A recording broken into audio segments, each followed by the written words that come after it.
Olá, tudo bem com vocês? Bem-vindos ao canal Cintia Sena e hoje vamos falar um pouco sobre contas de início de ano.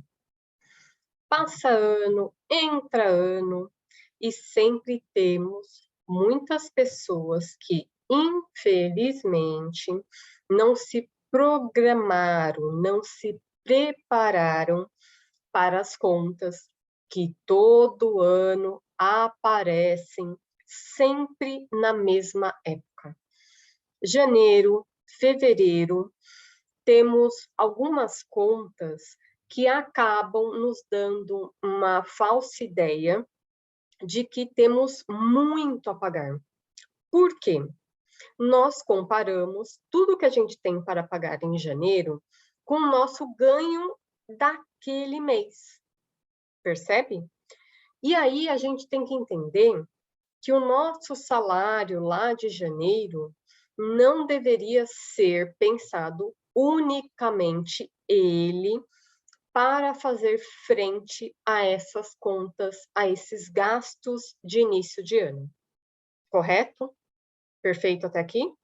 Como assim, Cíntia? Vamos lá. IPVA, IPTU, os impostos de início de ano. Então, agora em janeiro já vai sair o calendário com as datas de pagamento, o número de parcelas. Algumas regiões até aumentaram. Geralmente, o IPVA você podia pagar até 3 parcelas. Agora aumentaram para 5 parcelas. Então, dá uma olhada na sua região, na sua cidade. Qual vai ser a possibilidade que vão colocar. Por que disso? Teve um aumento significativo no valor do IPVA. O IPVA, para quem não sabe, ele usa como tabela do seu valor, da sua precificação, a tabela FIPE. O que é a tabela FIPE?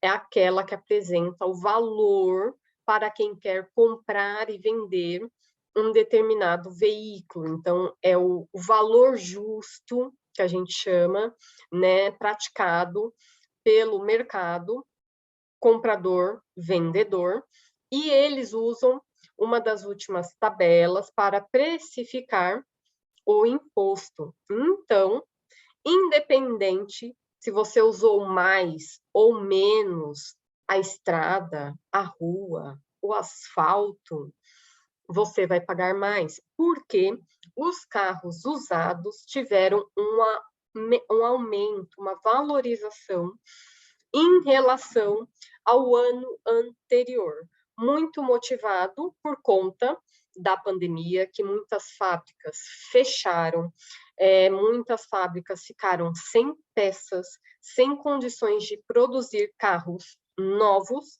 e assim muitas pessoas que iriam comprar carros novos optaram por carros já seminovos, não 0 quilômetro, e isso fez com que a procura por esses carros aumentasse. Quando aumenta a procura, a demanda não necessariamente consegue suprir, há essa tendência aí do aumento dos preços. Aumento dos preços. Com isso, quem vai pagar IPVA em 2022 vai ter um aumento nesse imposto. Então, algumas prefeituras, alguns estados, no caso, estão já possibilitando você parcelar em mais vezes e também, quem for pagar à vista, desconto de 9%. Então, dá uma olhada aí na sua região, que geralmente o desconto era 3%, 5%, para que seja analisado qual o melhor cenário. A mesma coisa o IPTU. Então, o IPTU também, geralmente, ele você consegue parcelar em 10, 12 vezes. Então, você já consegue diluir esse gasto ao longo do ano. E aí, o que a gente tem que entender? Cíntia, se eu tenho carro, eu já tenho que automaticamente, de tudo que eu ganho no meu mês a mês, não somente em janeiro, já separar uma parte desse meu ganho, pensando nesse imposto, nesse compromisso que só vai acontecer no próximo ano. Então, vamos supor que eu ganhe R$ 1.000. E aí, o meu imposto, para a gente facilitar aqui a conta, vai dar R$ 1.200.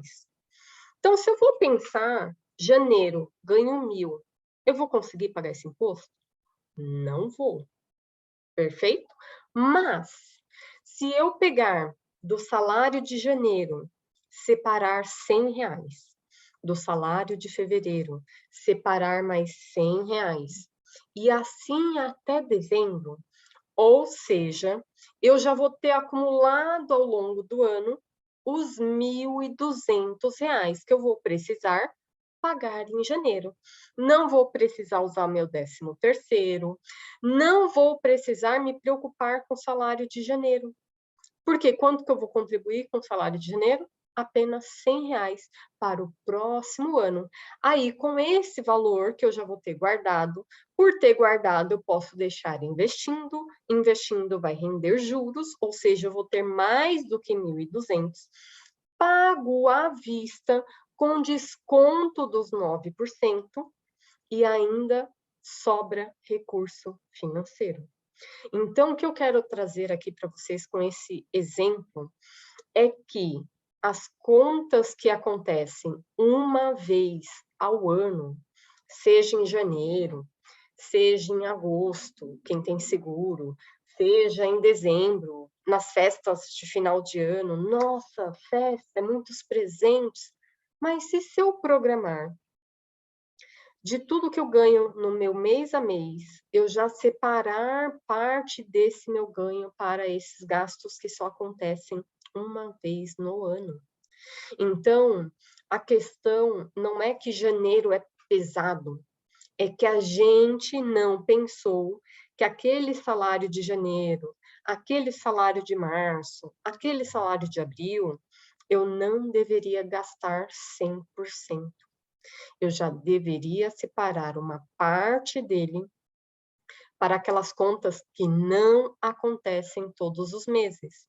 E com isso, eu tenho livre tudo que é renda extra, 13º, bônus, 1/3 das férias, e não tenho a preocupação no início do ano. O que é um outro ponto importante para a gente trazer essa colocação aqui que eu quero, que é muito importante. Muitas das vezes, vocês podem pensar, Cíntia, mas eu não consigo tirar esses R$ 100 todos os meses para pagar o imposto lá no começo do ano. Não dá, as minhas contas do mês já não dá. Aí a gente tem que chamar uma atenção. Se eu já não consigo, nesse nosso exemplo hipotético, aí eu peço para você fazer a sua análise, tá? Pega todas as suas contas anuais, divide por 12, vê qual é o impacto que você deveria guardar todos os meses. Se aquilo que você já deveria separar no seu mês a mês não é suficiente, é hora da gente parar e entender. Será que aqueles bens que eu tenho, carro, casa, ou a forma que eu estou morando, aluguel, está dentro da minha realidade? Será que eu não estou vivendo além do que eu tenho de possibilidade no momento?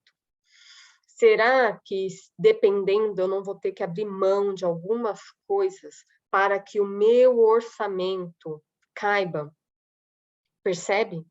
Então, quando eu começo a antecipar essa análise, esse olhar, fica mais fácil eu tomar decisões, eu agir, eu fazer mudanças, trocas que serão necessárias, às vezes temporária, para que eu possa passar por qualquer fase da minha vida da melhor maneira possível. Então, tome muito cuidado quando você realiza um sonho, um desejo, como de um carro, de uma casa, e você não contabiliza, você não coloca esses custos que a gente chama de manutenção. Então, se já não está cabendo no meu orçamento a manutenção do meu carro, não só com imposto, mas com estacionamento, com combustível, com troca de óleo, troca de pneu, todas as manutenções que eu tenho que fazer para ele se manter, Eu tenho que entender se aquele bem está produzindo renda ou só me dando mais gastos. E aí eu tenho que tomar decisões.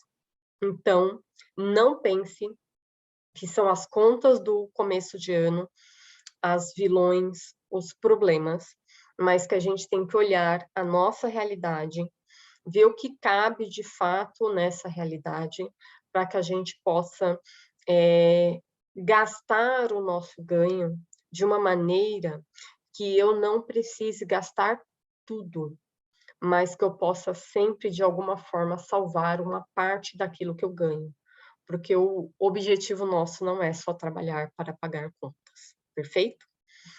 Deixa aqui nos comentários o que vocês fizeram para conseguir bancar as contas do início do ano. E se você ainda tem dúvida, Cíntia, não sei o que fazer, coloque aqui a sua dúvida que a gente pode produzir um material específico para ajudar você e, consequentemente, outras pessoas que podem ter ou estar vivendo a mesma situação, ok? Então, independente se você ganha CLT, se você ganha principalmente autônomo, é importante você sempre separar de tudo que chega na sua mão, já uma parte para esses gastos. Não conte apenas com ganho de dezembro, com ganho de janeiro, para as contas de início de ano, perfeito? Beijos, aguardo vocês no próximo vídeo e vamos nos programar e se preparar para essas contas. Tchau, tchau!